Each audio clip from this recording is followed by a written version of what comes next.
ایران نے ابنائے ہرمز میں جاری کشیدگی اور جہازوں کی آمد و رفت میں رکاوٹ پر واضح موقف اختیار کرتے ہوئے اس صورتحال کا ذمہ دار امریکہ اور اسرائیل کو ٹھہرا دیا۔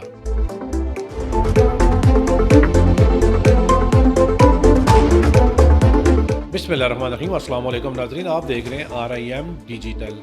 ایران نے ابنائے ہرمز میں جاری کشیدگی اور جہازوں کی آمد و رفت میں رکاوٹ پر واضح موقف اختیار کرتے ہوئے صورتحال کا ذمہ دار امریکہ اور اسرائیل کو ٹھہرا دیا ہے۔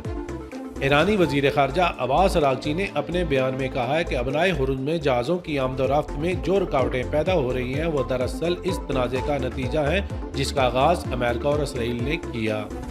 ان کا کہنا تھا کہ ایران کو اس صورتحال کا ذمہ دار ٹھہرانا حق کے منافی ہے۔